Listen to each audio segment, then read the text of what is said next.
At the end of yesterday's video, a little package came in the mail. And I said we'll have a box opening video today.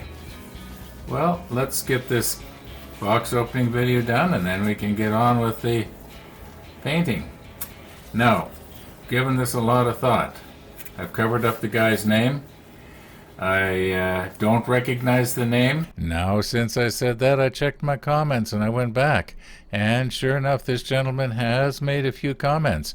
And they've all had a lot of technical information that I didn't know. In fact, I don't think probably any of us knew it. I can recall thinking at the time when I read one of them, it's almost as though he'd been on the Bismarck himself. I tried to find a phone number so I could give him a call to thank him. And I can't find a phone number, at least not under the name and address that was on here. So this may well be nothing to do with this particular series. I do believe that it's workshop related. Like I mentioned yesterday, it feels kind of heavy. So I guess the only way to find out for sure is open it up, right?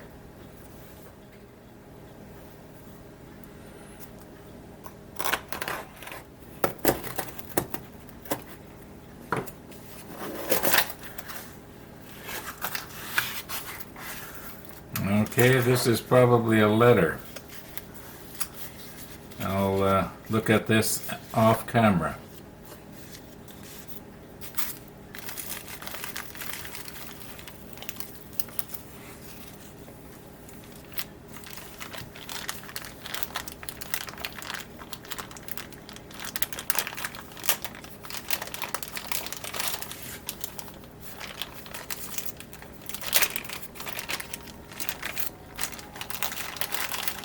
Oh my goodness.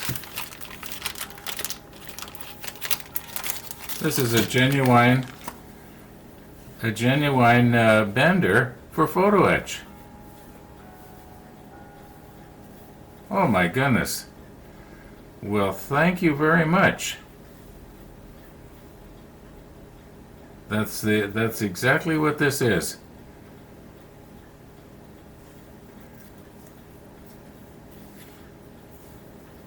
Sure, what happens is you put your little piece of photo etch in there and you clamp this down onto it, and then you take this razor blade, put it in and bend it up. This is the real thing. And it looks like it can be, let's see here, see if I've got this right here. I think you take this off and I think it can be turned. And we'll go back on this way. Yeah, it can be used, for thinner pieces. Well, thank you very much. That was really nice.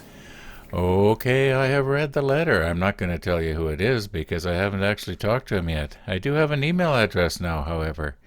And, okay, here's what's special about this. I'll read a little bit of the letter here and there. I've been watching your build of the Trumpeter 200 scale battleship Bismarck with interest, even throwing in the odd comment from time to time. And then he goes on, airbrushes can be frustrating at times. I have 4 of them. Getting them to work right sometimes seems to be a mix of 50% science and 50% voodoo. You know what? I'm beginning to think that myself. Anyway, back to the letter here. Where are we here? Enclosed is a small bending device I made in my shop. Now I almost get choked up when I read this because this means it's handmade.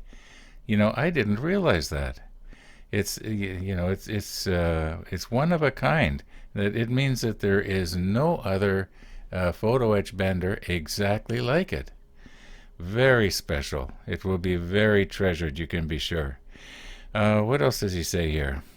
Well, he goes on to describe the different the reason why it's got a straight edge and then on one side and fingers on the other. He mentions that he indicates that this is not the first photo etch bender that he has made. Anyway, I'm not going to read you all the letter. Yeah. Wow. I'm really, you might say, blown away here by this. This is a real wonderful gift. Thank you very, very much. I have been adding this black to this white to try and come up with the same color gray as we had before. Now it looks pretty close. Might be a little bit lighter. But I'm going to try an experiment here. It's been recommended at least twice to me to dilute down 50% paint and 50% thinner. So I'm just going to do an experiment here. I'm going to do 50-50 and see how that sprays. Okay, I'm going to bring it up to the 5 milliliter line with the thinner, and then I'm going to add paint until I get to the 10 milliliter.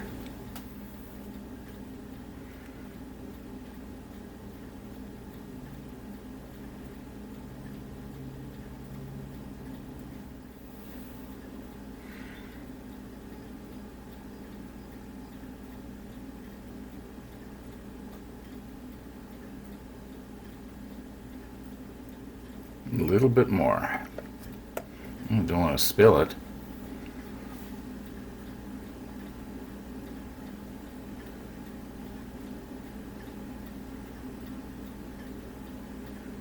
I think that's about it. Let me put on my strong glasses and have a close look. Maybe a few drops more here.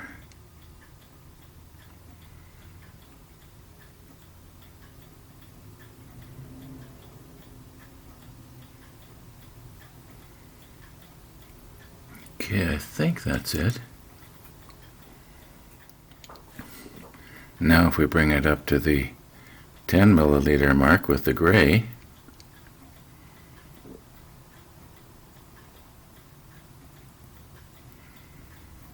a little more.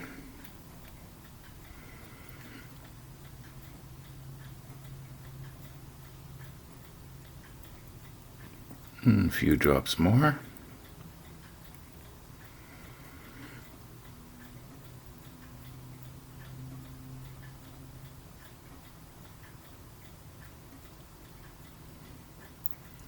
Okay, I think that's close enough.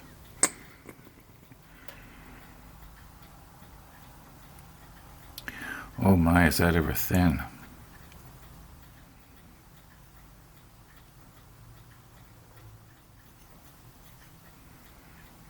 But you know, I think it might work.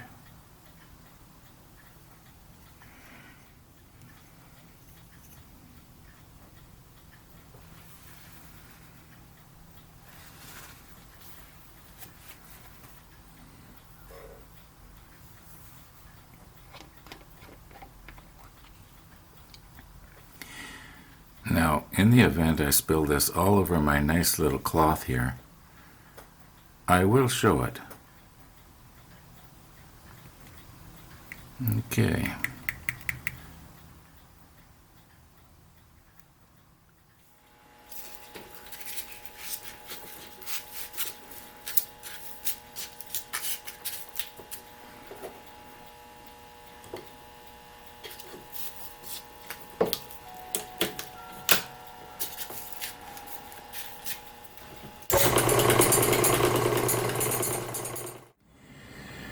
Okay, here's the one that we just mixed up, and here's the old jar that we were using, and it looks pretty much the same to me.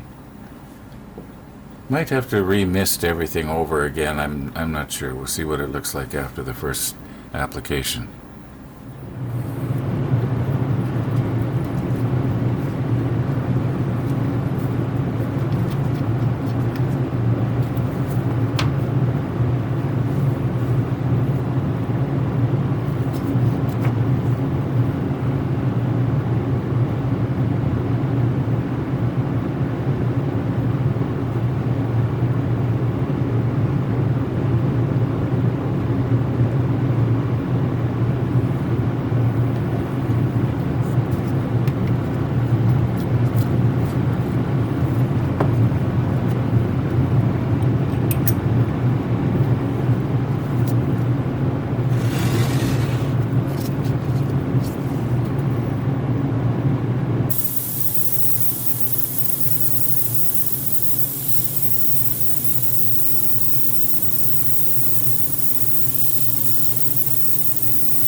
have increased the pressure to almost 30.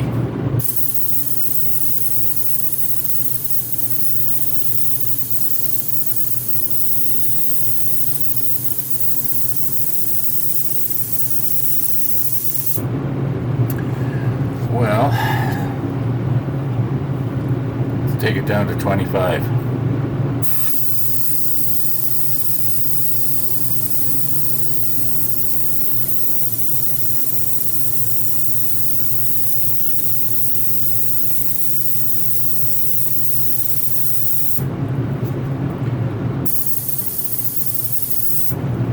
And put it back up to 30.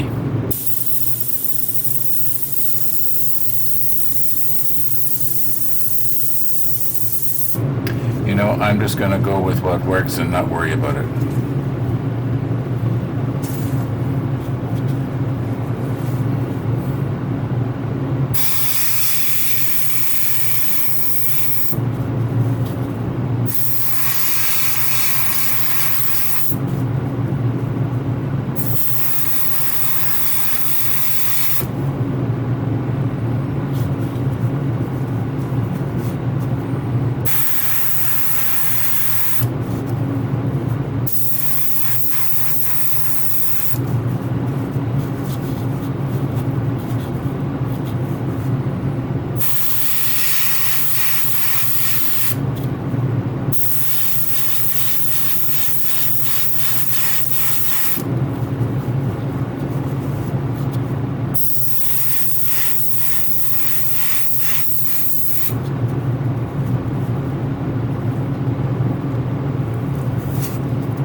Well, I don't see any more brown deck tan or anything anymore.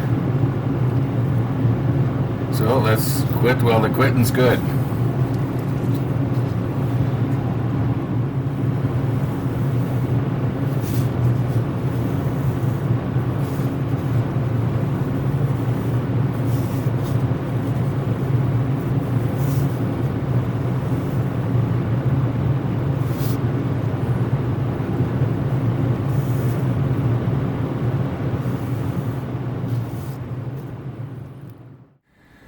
Okay, I wasn't going to talk about the airbrush anymore, but I want to talk about this.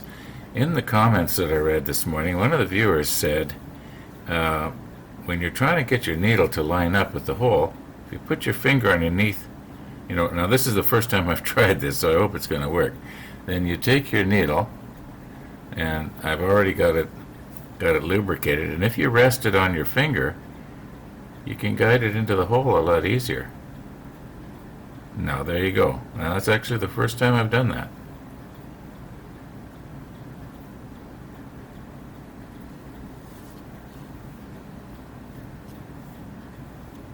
Just very gently. I'm not pushing at all. Okay. That's it for the airbrush. I'm just going to use it the way it works and be happy with it. And I'm still happy with it. Now I realize that I keep saying I'm not going to talk about the airbrush anymore, and then the next thing you know I'm talking about the airbrush. Well, let's talk about the comments. And if the comments happen to talk about the airbrush, well, I guess that's just too bad. Anyway, in the comments last night, Donna got back to us. And yeah, she viewed a couple of the videos and made a couple of comments. And the general consensus is pretty much what I've been told by other people that know what they're doing. Yes, insert the needle from the back and remove it from the front. But the most important one to me is put the needle in last. Like I just did here. And, completely assemble the airbrush and then put the needle in. I was doing it the other way around. I was putting the needle in and then putting the cap on. Anyway, now let's not talk about the airbrush anymore. Until the next time. Well, let's see how much paint worked its way up under the masking tape because I forgot to poke it all down a minute ago.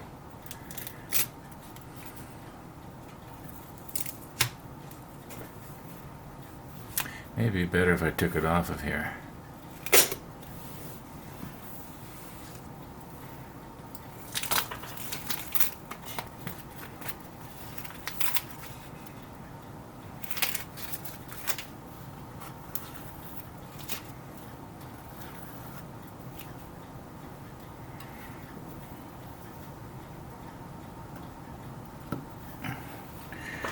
Don't want to scratch it. Okay, so there's going to be something on there, so it doesn't matter if I scratch this.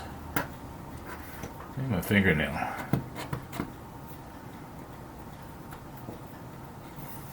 There we go. Well, maybe I'll zoom in a little bit and we'll have a close look. But not that close. Just a little bit close. Oh, now I know what I was going to say. What I just said there about the comments, or rather about I don't want to talk about the airbrush anymore, well, that didn't sound very good. I am very grateful for all the comments and suggestions regarding the airbrush. Please keep them coming. Now, I'm not seeing anything actually. I had been really concerned about places like in the corner here, or here. And I noticed there was a place, I believe it was right around there, that the tape had actually got lifted up from the pressure of the airbrush. I think I had the airbrush a little too close at times. Anyway, I think everything survived here. Now, let's check the manual and see where we are at this build.